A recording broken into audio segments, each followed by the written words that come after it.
I think Bitcoin's in a good space for the next 12 months. I think we've seen a decent amount of washout. So just unlevered self-custodial Bitcoin is, I think, in a great space right now. Some of the better treasury companies that are either cash flow neutral or positive and their MNAVs have come down a lot. I think that's been somewhat de-risked, especially if the ones that also have pretty low leverage. I think those are in decent shape. Gold I like longer term, but the value investor in me is a little bit, it came up pretty high pretty fast. Yeah.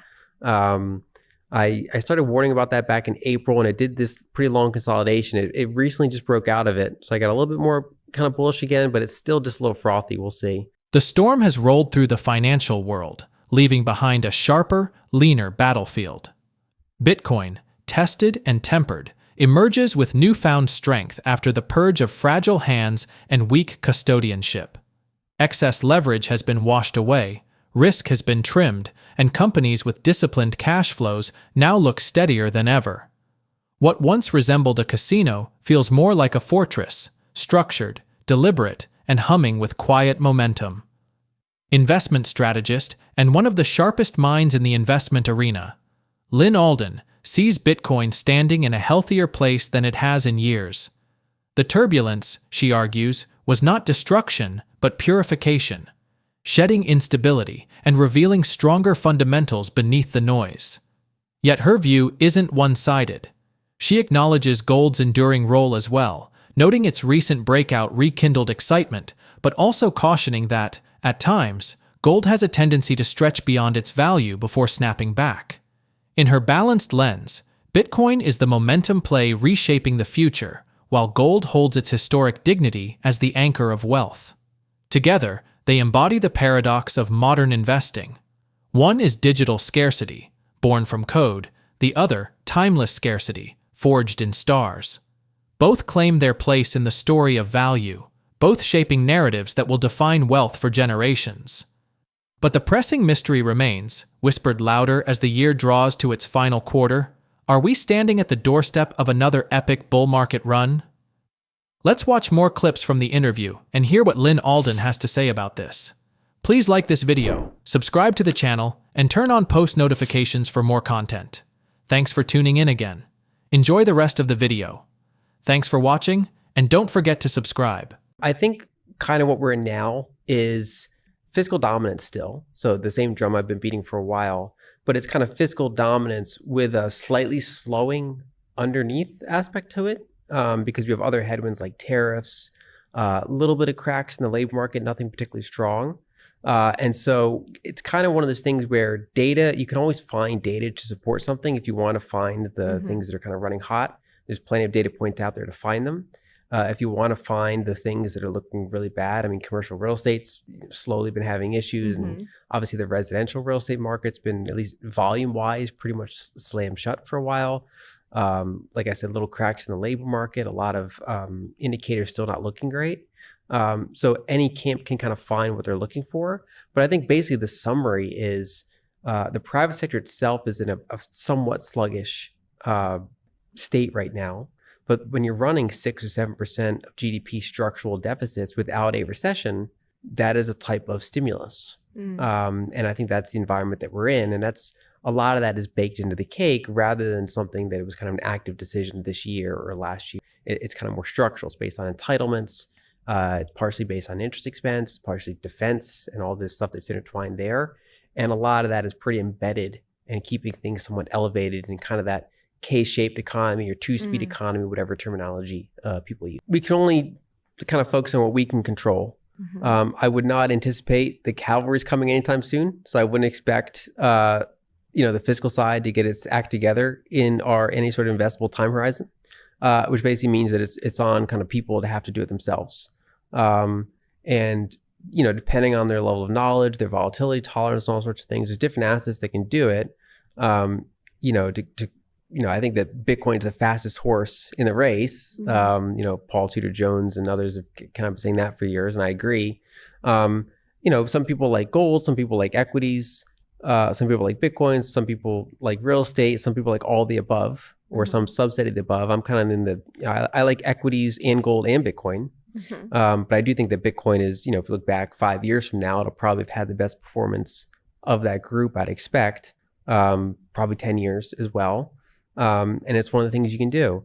When we look at like the public level, I mean, nothing short of like really fixing healthcare expenses, for example, or fixing just the overall, revenue and taxation aspect of the government is really going to meaningfully address this, which mostly puts it down to the individual. As stablecoins were already growing pretty rapidly, and as there's pretty clear demand for them, it made sense for them to try to bring them into the fold.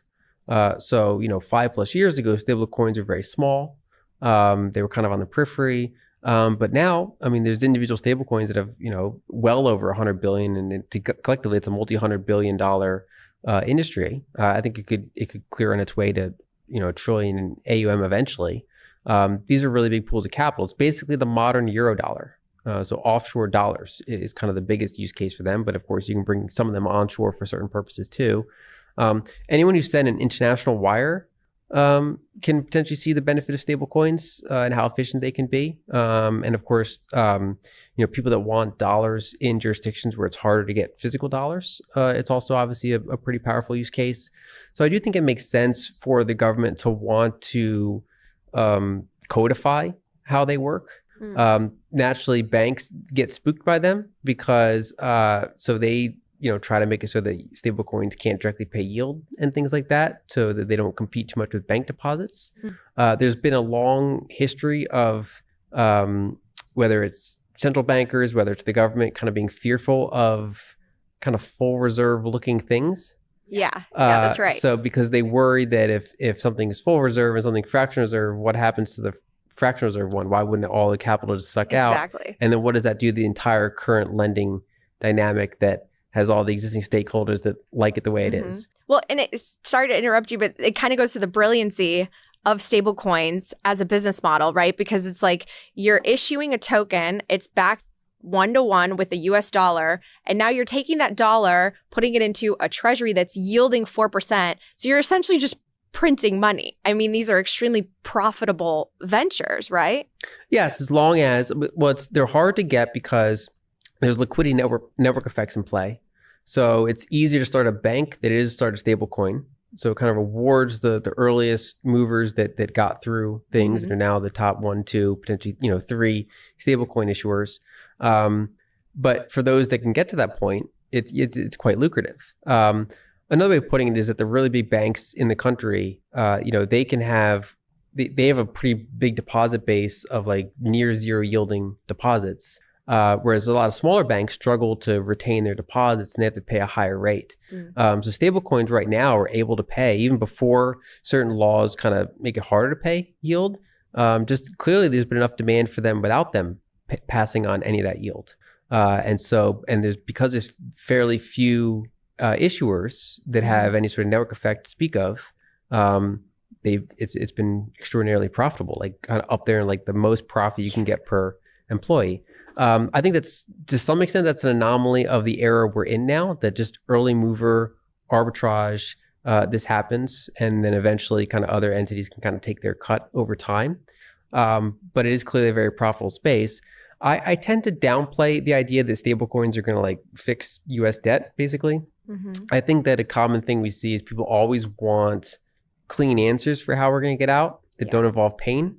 So then it's like, well, stablecoins is this new thing we can point to. And there is a report by Citi, maybe 6 months ago. I don't know the exact date that it came out, but like the Treasury Secretary referred to it as well. And if you dig into what they covered, they kind of had a bear, base, and bull case for how much stablecoins there could be by, I believe, 2030.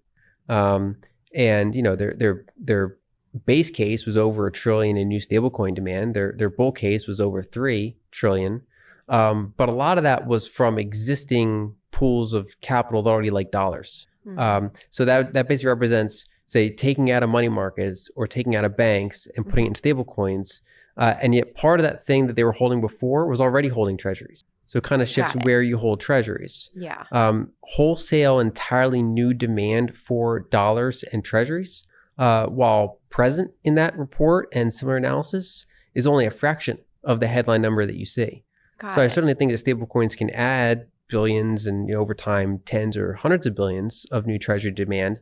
But when we're talking 2 trillion in new deficits per year, so basically new treasury supply per year, that is just one variable among many. It's not some sort of saving grace for the whole fiscal environment. The economy right now feels like it's running on a script no one agreed to, yet everyone is forced to follow. According to Alden, this is fiscal dominance, the era where government deficits and spending don't just shape markets, they command them. Real estate stumbles, the private sector slows, but the show goes on because a structural deficit of 6 to 7% of GDP acts like a constant IV drip of stimulus. It's not short-term tinkering, it's entitlement spending, interest costs, and defense budgets locking the system into permanent acceleration. But the plot thickens with the rise of stablecoins. These digital dollars have exploded into a massive pool of capital, fast, borderless, and efficient. They act like modern offshore dollars, offering access where physical cash is scarce and shifting power away from traditional banks. Regulators circle nervously, banks bristle with fear, and treasuries quietly benefit from the yields stablecoin reserves generate. What looks like simple plumbing for payments is, in reality, one of the most profitable and disruptive financial engines of our time. Yet here's the catch. Even this new force can't cover America's widening fiscal chasm. So if deficits keep burning and new money tools keep rising, what storm are we really heading into? Let's go back to the video. I think that any entity that is large enough, will investigate issuing a stablecoin. Some will try. I think the challenge again is there's network effects at play, and then the question is their stablecoin kind of scaling above their own ecosystem? So, for example, if an entity just replaces some of its own deposits with stablecoin or stablecoin-like things, that's not the same thing as basically having stablecoin, issuing it, and collecting a lot of new AUM, a lot of new assets under management because your stablecoin has taken off. And it's kind of, it goes back to the kind of the whole point of what money is and why stablecoins, at least kind of to currently work as money or money-like assets, is because there's not that many of them. When people, potentially want to pay in stablecoins, it's like instead of saying which of the 37 stablecoins are we going to pick from, it's kind of known which one or two you're going to use. And so it's kind of synonymous with the thing that it's underlying the dollar. So I do think that we'll see somewhat of a scramble for kind of stablecoin participation.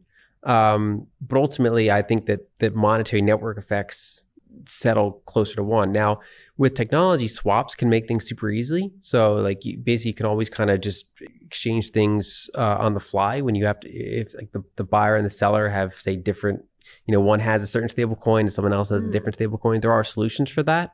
But then the question is, is the thing you're building now, is it more complicated than the thing you're replacing? Because the whole point is to compress overhead, make things more efficient. That's what makes people want to use it, or that it gets them dollars, whereas before they couldn't even potentially get dollars, or even better than dollars, like basically a bank account, like an offshore bank account. Basically, I think the phrasing that just clicks a lot is stablecoins are offshore bank accounts for the middle class and working class globally. So offshore, it used to be that if you were in a country that didn't have a great currency and you wanted something, that's either out of the reach of your government to some extent, or you wanted something that's more protected from inflation, one of your options is offshore bank account in dollars. But with the overhead and having a bank account in another country, they're obviously only going to cater to you if you're quite wealthy. And stablecoins basically use technology to suppress, narrow that overhead cost to very low, which then makes it available to anyone with basically a smartphone in the world. It's reality versus expectations. Part of why I've not been that disappointed is because I've been more in I sometimes describe myself as like a bearish bull on Bitcoin. I try to always have conservative bullish targets, which is that, it's like I'm always like, I think it's going to outperform things, but I don't think it's going to the moon anytime soon.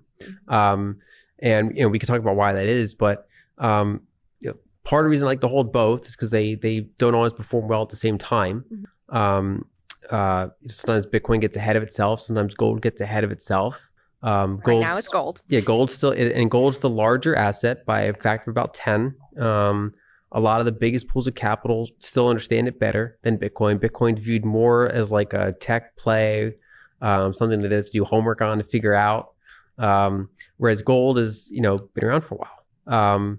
And I sometimes I get a little concerned around Bitcoin getting ahead of its skis. Other times I get a little concerned around gold getting ahead of its skis. Right now, I mean, gold, just by more metrics, is kind of sentiment overbought.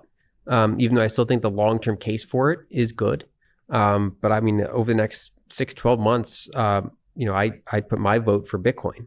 I think that kind of that rotation, and I could be wrong in this. Maybe we look back 12 months from now and maybe gold still outperformed again. But my guess would be Bitcoin is probably going to take over for a while. I think partially we had to see some of the MNAVs, like overvalued MNAVs of treasury companies, deflate to some extent. Once we saw like altcoin treasury companies coming to market, basically at that point, you just kind of have to expect there's going to be a washout to kind of get the kind of tourists out of the system, both in Bitcoin and around Bitcoin. But then that allows for a platform to rebuild from. And now that we see the Fed getting a little bit more dovish, we've seen some of that kind of already get washed out.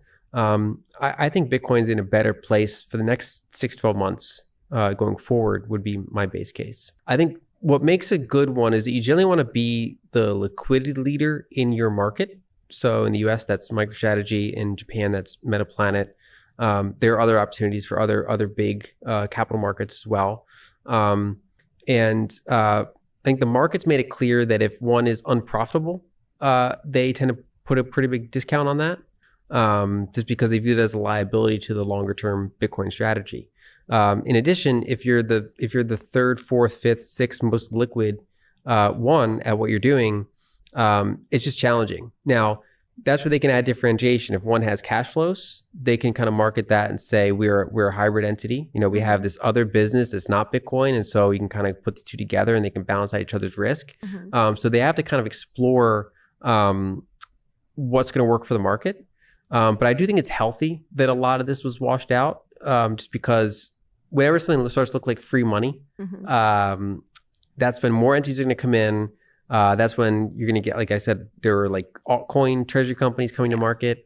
It kind of needed a reset. I think Bitcoin's in a good space for the next 12 months. I think we've seen a decent amount of washout. So just unlevered self-custodial Bitcoin is, I think, in a great space right now. Some of the better treasury companies that are either cash flow neutral or positive and their MNAVs have come down a lot. I think that's been somewhat de-risked. Especially if the ones that also are pretty low leverage. I think those are in decent shape. Gold I like longer term, but the value investor in me is a little bit, it came up pretty high pretty fast. Yeah. I started warning about that back in April, and it did this pretty long consolidation. It recently just broke out of it. So I got a little bit more kind of bullish again, but it's still just a little frothy. We'll see. Okay. I've been... emerging markets are one of the areas that, I've actually kind of liked, or at least select emerging markets. It was kind of off people's radar. But it's something that, I've been pretty bullish on. And I still kind of continue to be probably for the next 12 months or so. I still think there's kind of room in the cycle for that. But I do think that probably unlevered Bitcoin is in a pretty good space right now. But what gives you a little bit of maybe worry in the market? Potentially AI CapEx. That's been one of the few kind of really strong areas of the economy for reasons that I'm sure listeners know. But even that can get over its skis temporarily. And because of the sheer scale of it, even that contracting 10% or so, or just going flat for a year, could be pretty big. So I think just the AI flywheel, just taking a breather is something, or at least the potential for it is something I'm watching. I also think that residential real estate, I've been in the camp that it is kind of in a sideways pattern.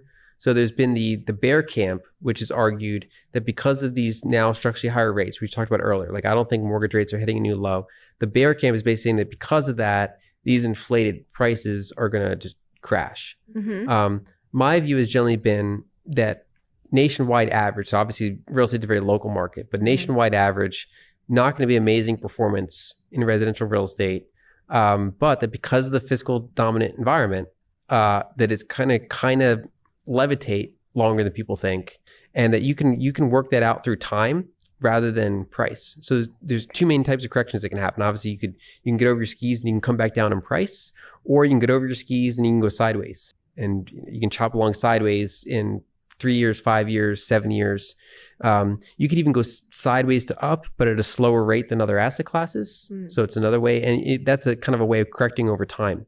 And when you look at charts like residential real estate prices compared to wages, and they say, well, this delta got really big, it has to collapse. It's like, well, it could be the prices come down, or it could be the prices go sideways and nominal wages keep going up. And with inflation, I mean, they're not necessarily like actual wage increases, but just with inflation. And they kind of meet in the middle 5 years from now. And that's been more my camp, because if you have a more disinflationary or deflationary bust, that's one thing. The hurdle for that happening under a fiscally dominant environment is just much higher. So for 2-3 years now, I've been in the sideways real estate camp, and that's, we've been in the sideways to up process, or like inflation adjusted has been roughly sideways. I think that's probably going to continue. So it's not when you factor in maintenance, when you factor in insurance, when you factor in if you do buy it on mortgage, the expense of doing so, real estate's not my favorite nationwide average market right now. Sure. But that's different than saying that I expect it to just, crash or anything. Lyn Alden explained that any large organization will likely explore issuing its own stablecoin, but success depends heavily on network effects. She emphasized that it's not enough for an entity to just replace some deposits with stablecoins. True impact comes when a stablecoin scales beyond its original ecosystem and attracts a wide user base. Currently, stablecoins work well because users tend to rely on one or two dominant options linked to the US dollar, which keeps things simple and trusted. She described stablecoins as offshore bank accounts for the middle and working class globally. She pointed out that in countries with weak currencies, people traditionally sought dollar accounts abroad to protect their assets, but high costs often limited this to the wealthy. Stablecoins reduce these costs drastically, making dollar-like access available to anyone with a smartphone worldwide. This technological change compresses overhead and improves efficiency in global money transfer. Lyn Alden also expressed cautious optimism about Bitcoin. While she considers herself a bearish bull, she favors conservative bullish targets and prefers diversification with gold and equities. She noted Bitcoin sometimes outperforms gold, but also warned about price cycles where each asset can get ahead of its skis, meaning overvalued temporarily. Regarding markets, Lyn argued that residential real estate is likely to stay in a sideways or mildly positive trend instead of crashing sharply due to ongoing fiscal support and structural factors like higher interest rates. Overall, she suggests handling these difficult developments requires understanding both the technology and the larger economic environment. As we conclude, which asset do you trust more to grow your wealth in the next year? Bitcoin or gold? Please drop your thoughts in the comments below, share this video, and hit your thumbs on the like button. Thanks for watching. Don't forget to subscribe.